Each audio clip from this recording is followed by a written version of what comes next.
Hi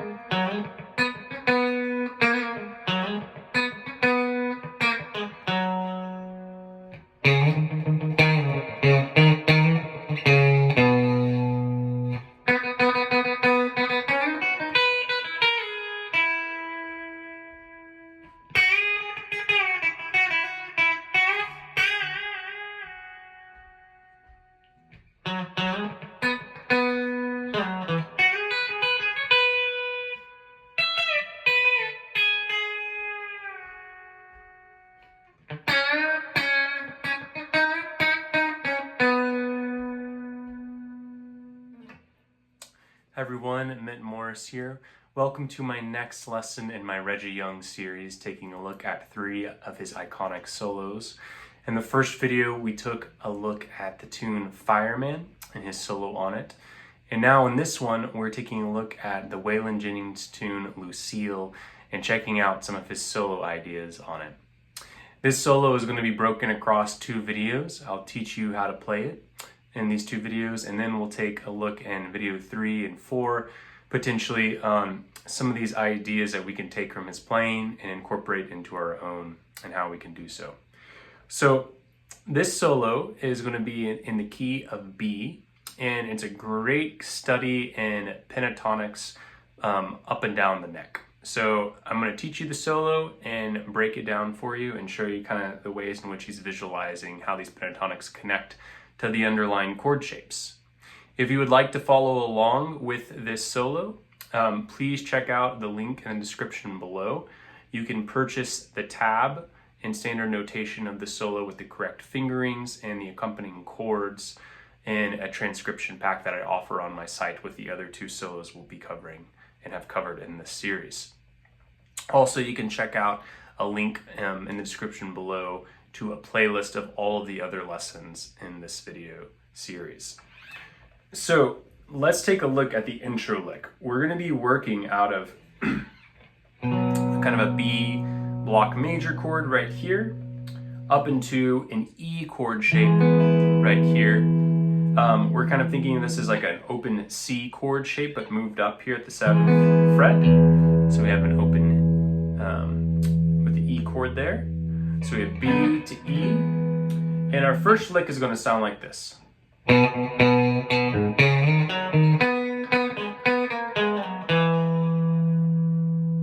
So that's our opening. So we're starting in B and moving into E, and hopefully you can already begin to hear that. So we're starting playing B's on the 2nd fret, so 1 and 2, and then we're going to move down from B to G sharp on the 4th fret of the 6th string. And then with our 3rd finger, we're going to kind of slide it over to the 4th fret of the 5th string, that's our C sharp, and slide it up to the 6th fret, that's the D sharp, and then play the F sharp back to the D sharp. So this is all encompassed in B pentatonics, right? So we have in B pentatonics B, C sharp, D sharp, F sharp and G sharp, not E.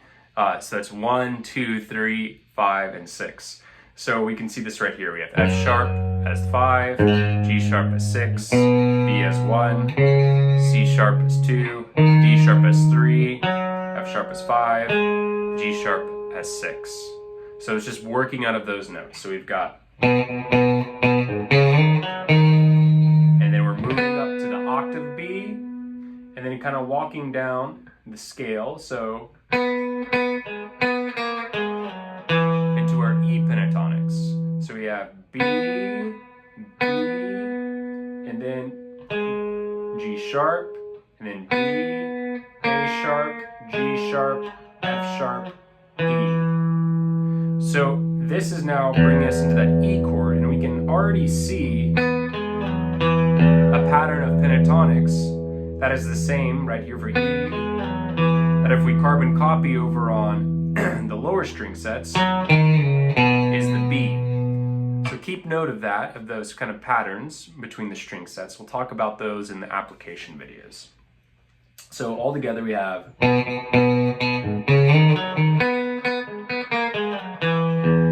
we're over that E chord, and now we're going to be working up from F sharp to G sharp, that's the 2 to the 3, and we'll just go.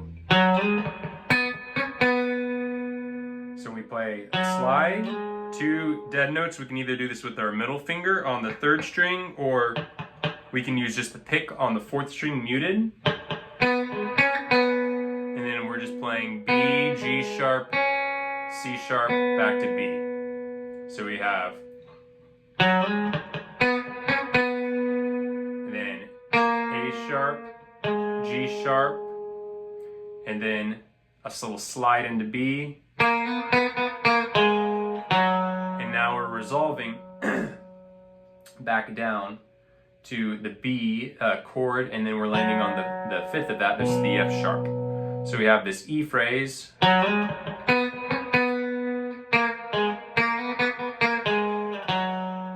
to get that chicken picking sound, we just want to bring it closer back to the bridge, and we can use our pick and incorporate some mutes in there with the pick and just kind of our hand, or we can use our finger to get kind of that chicken picking approximating sound.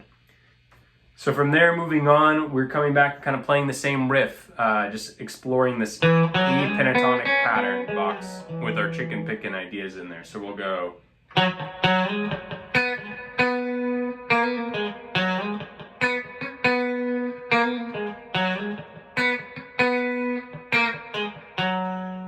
So it's the same kind of idea. We're kind of going 4, dead pick, slide,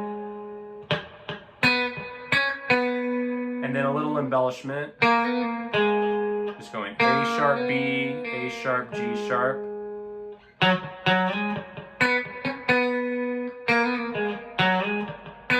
And then we're going dead, 3rd fret, dead, 6th fret, dead, land back on the F sharp, the 5th of the B chord. Okay, so that's what's going on there. And then we come now to approaching the 5 chord, the F sharp, and we're coming in on beat 2. We're going to go.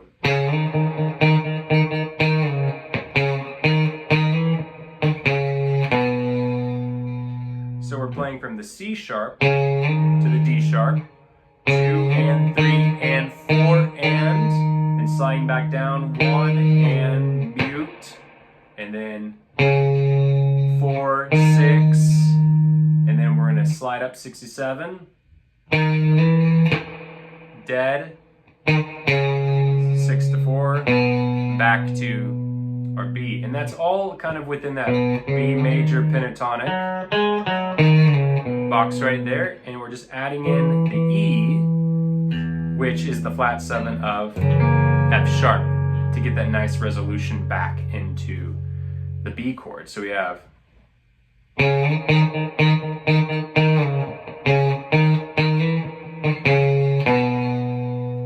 that's the first solo altogether. So slowly, what we'll have for that is.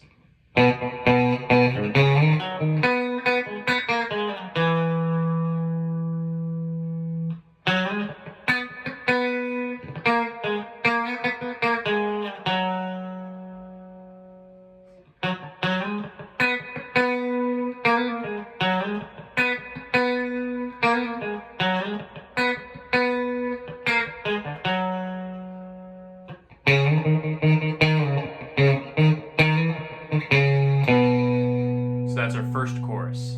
Now we move into our second chorus. We're doing a lot of these same ideas, just up the octave. So we'll go 1,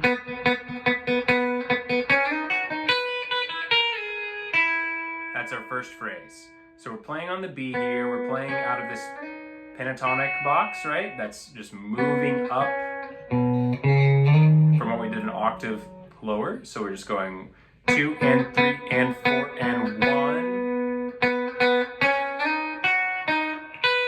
Going up to that high B, then playing B, open E, has some time for us to slide from G sharp down to, A sharp down to G sharp, landing on E there to switch into our E chord. So.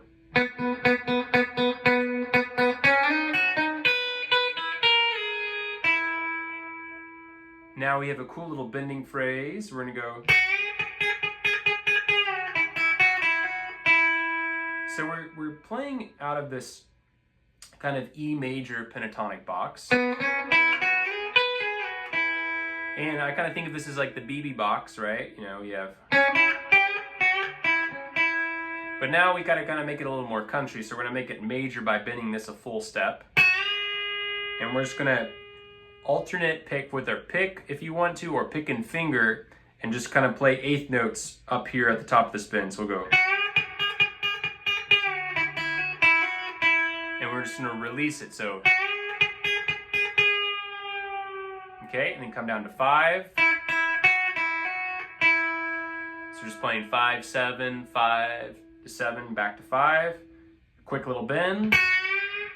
And then a little bend, release, bend, release, bend, release, bend, release. So we'll go. And resolve back down with the F sharp. And that's now bringing us into the B chord right there. So we have this nice little phrase.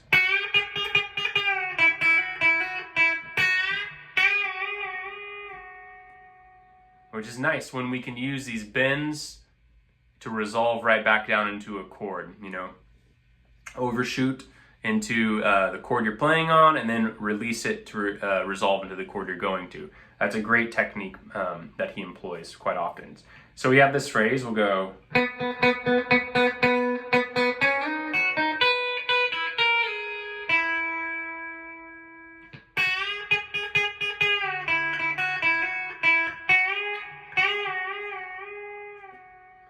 That's our first part, and then we're going to come now into kind of what we did in the previous chorus. We'll go.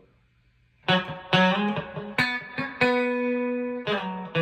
we're just resolving down to the E there, and then we're going to kind of come up and do the same thing in octave. We've got this nice E chord here. We're going 7 up to 9, and then back and forth. And then we do a great bending run. We're going to bend from this E position here. We pre-bend it. So we're going to pre-bend 15 up to 17. So that's a D note up to an E note. And then play the top E note there. And then let it come down. Then we're going to come to do it in this kind of B chord position right here. We have the top B note, pre-bend A up to B. And then we're going to come do it here in this E position with the G sharp at top. And we're just going to kind of milk it a little longer to resolve again like we did with the last kind of bending from the G sharp down to the F sharp. So we have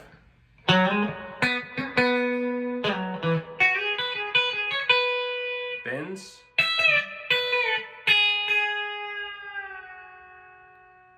And now we're coming up to the 5 chord where we're going to bend our C sharp up to our D sharp. We're thinking back in this B pentatonic again. And don't forget, we're going to add in that E note to emphasize the flat 7 of the F sharp. So we're going to go.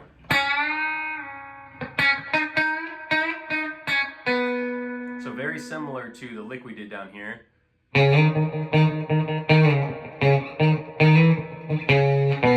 Just a little more bending. So we're going to bend this up, then release it, and play 6 dead note,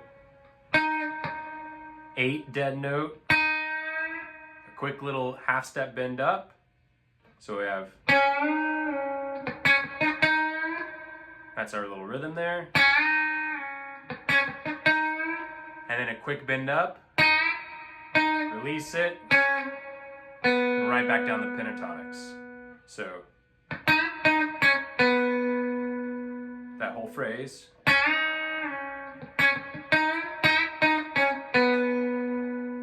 Okay, so now all of the second chorus together we have.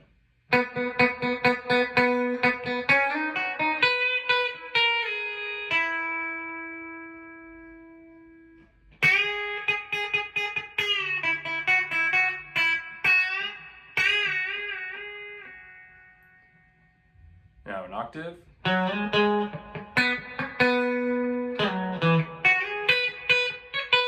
Our bends.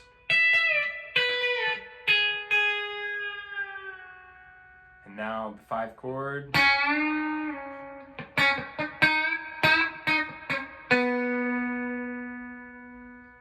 So that will be the first two choruses of the Lucille solo. And the next lesson, we'll finish up the rest of the solo, and then in the following lessons, take some of these ideas and apply them into our own playing. Thank you for watching.